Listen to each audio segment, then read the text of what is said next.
నమస్తే, welcome to Disha TV. ప్రస్తుతం మనతో పాటు తెలంగాణ జనసమితి రాష్ట్ర అధ్యక్షులు ప్రొఫెసర్ కోదండరాం గారు ఉన్నారు.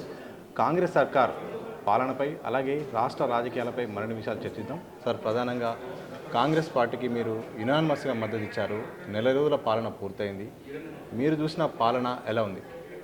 పాలన అయితే చాలా బాగుంది, ప్రజాస్వామికంగా ఉంది, ప్రజలకు అందుబాటులో ఉంది.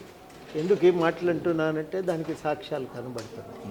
మునుపటి బీఆర్ఎస్ ప్రభుత్వంలో విపరీతమైన ఆంక్షలు, మనుషులపైన నిఘా, అవన్నీ పోయినాయి. ఇప్పుడు స్వేచ్ఛగా బతుకుతున్నాం, ఫ్రీగా ఫోన్లు మాట్లాడుకోగలుగుతున్నాం.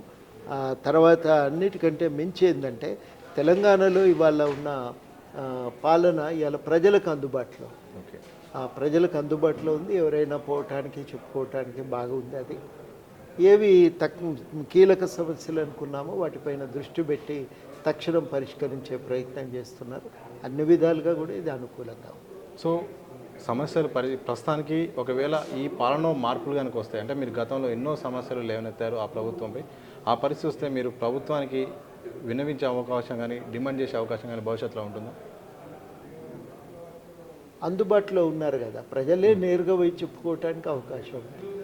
కాబట్టి ప్రభుత్వం అందుబాటులో ఉంది. చెప్పటం అనేది, చెప్పుకోవటం అనేది పెద్ద కష్టమైన పని కానీ కాదు. ఇదివరకు చాలా ఇబ్బంది పడాల్సి వచ్చేది, కానీ ఇప్పుడు అట్లా లేదు, అందుబాటులో ఉన్నారు.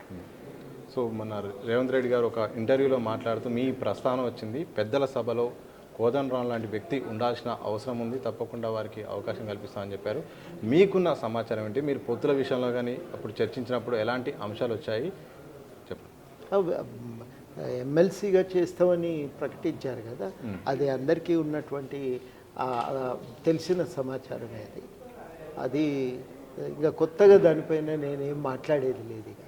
సో సార్ను విద్యాశాఖ మంత్రిగా లేకపోతే సోషల్ మీడియాలో ఇంకా మంత్రిత్వ శాఖ చూసే అవకాశం ఉందని కూడా చాలా పోస్టులు కూడా వస్తున్నాయి. మీరు దానిపైన ఏమైనా? ఇక ప్రచారాలపై ఏం వ్యాఖ్యానించలేం కదా.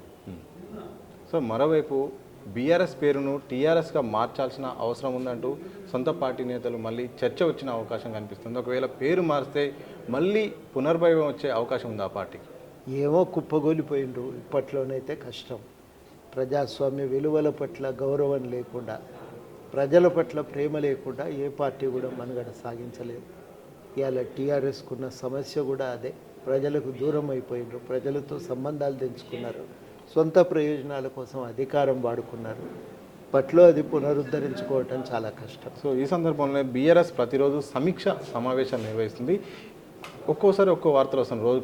ఒక రోజు కార్యకర్తలపైన నెపనెడుతూ, మరోవైపు నాయకత్వ లోపం అంటూ, మరోవైపు క్యాడర్ మోసం చేసిందంటే, మరోవైపు ఓటర్లు సరిగా వేయలేదంటే, ఒక్కొక్క రోజు ఒక్కొక్క వార్త వస్తుంది.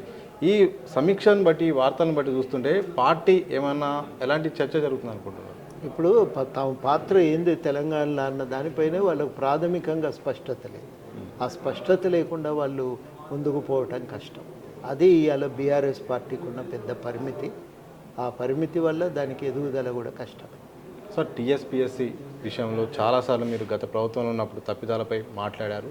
తాజాగా ఆ బోర్డు చైర్మన్ అయితేంది, సభ్యులు అయితేంది కూడా రాజీనామాను గవర్నర్ ఆమోదించింది. సో ఎలాంటి వ్యవస్థ ఉండాల్సిన అవసరం ఉందని మీరు ప్రతిపాదిస్తున్నారు? ఎలాంటి సభ్యులుంటే విద్యార్థులకు కానీ నిరుద్యోగులకు న్యాయం జరుగుతుంది అనుకుంటున్నారు? ఇప్పుడు దానిపైన హైకోర్టే మార్గదర్శకాలు చేసింది.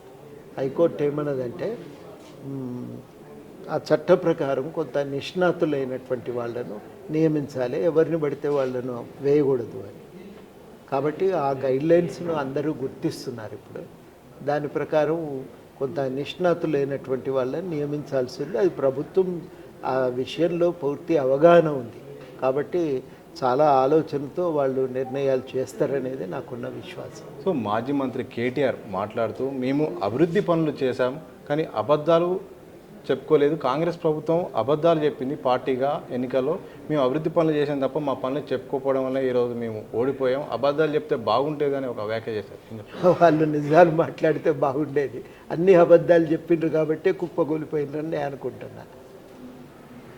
సో కాళేశ్వరం విషయంలో బీజేపీ ఒక రకమైన విమర్శ చేస్తుంది. మేము సిబిఐ ఎంక్వైరీ చేయడానికి సిద్ధంగా ఉన్నాము, లేఖ రాస్తే, కానీ కాంగ్రెసే కానీ కాంగ్రెస్ బీఆర్ఎస్ని కాపాడే ప్రయత్నం చేస్తుంది, అందుకోసమే ఈ విజిలెన్స్ ద్వారా ఇక్కడ విచారణ చేస్తుందని వాళ్ళు అంటున్నారు. వాళ్ళ చేతిలో చాలా అప్లికేషన్లు ఉన్నాయి, వాటిపైన ప్రాథమికమైన అంచనాలు వేయటానికి ఏమి ఇబ్బందులు లేవు బీజేపీకి.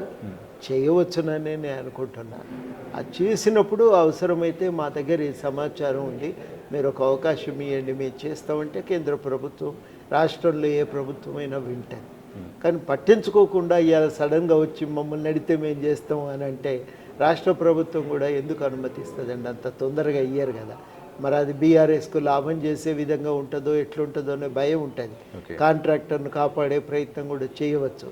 అందుకని రాష్ట్ర ప్రభుత్వం సహజంగానే జాగ్రత్త పడుతున్నారు. సో మరికొద్ది రోజుల్లో లోక్సభ ఎన్నికలు ఉన్నాయి. ఈ నేపథ్యంలో మీరు కాంగ్రెస్ పార్టీకి మద్దతు కొనసాగిస్తున్నారా? వచ్చే ఎన్నికల్లో ఎలా ఉండబోతుంది అనుకుంటున్నారు ఒకసారి ప్రజలను అడిగి?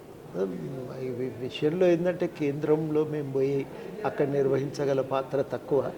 రాష్ట్రంలో ఉన్న పరిస్థితిని బట్టి మేము తప్పనిసరిగా ఈ ఎన్నికల్లో కూడా కాంగ్రెస్కే మద్దతు ఇస్తాం, కానీ ఒకసారి మేము లాంఛనంగా మాట్లాడుకున్నాక ప్రకటిస్తాం. సో 100 రోజుల్లో 6 గ్యారంటీల తప్పకుండా అమలు చేయాల్సిందే, లేకపోతే పప్పులు ఉడక అంటూ కూడా ఒకవైపు బీఆర్ఎస్ బీజేపీ కూడా మాట్లాడుతుంది. 100 రోజుల్లో వాళ్ళ గ్యారెంటీలు పూర్తి చేస్తాయని అనుకుంటున్నారా? చేయకపోతే ఉండే పరిణామాలు ఏంటి? చేద్దామనే ఉద్దేశంతోనే పనిచేస్తున్నారు కదా. పనిచేస్తున్నప్పుడు మనం అంతంగా దాని మీద ఇప్పటి నుంచి విమర్శలు చేసి ఇబ్బందులు కలిగించవలసిన అవసరం లేదు, అది కరెక్ట్ కూడా కాదు. సో చివరిగా చెప్పండి సార్, కాంగ్రెస్ సర్కార్కు ముందున్న లక్ష్యాలేంటి? ఎలాంటి విధానాలతో వ్యూహాలతో ముందుకు పోవాల్సిన అవసరం ఉంది? ఇప్పుడు లక్ష్యాలు కొత్తగా మనం ఎవరం చెప్పవలసిన అవసరం లేదు.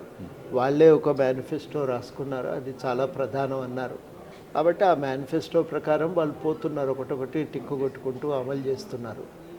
అది అంతకంటే కొత్తగా మనం చెప్పగలిగేది ఏమీ లేదు. So thank you very much. Thanks అండి. ఇది మొత్తంగా ప్రొఫెసర్ కోదండ గారు ప్రధానంగా చెప్తున్నది. నెల రోజుల పాలన సంతృప్తినిచ్చింది, తప్పకుండా కాంగ్రెస్ ఇచ్చిన హామీలు నెరవేరుస్తుంది, లక్ష్యాలు ముందుకెళ్తుందని కూడా వారు చెప్తున్న సందర్భం చూస్తూనే ఉండండి దిశ టీవీ.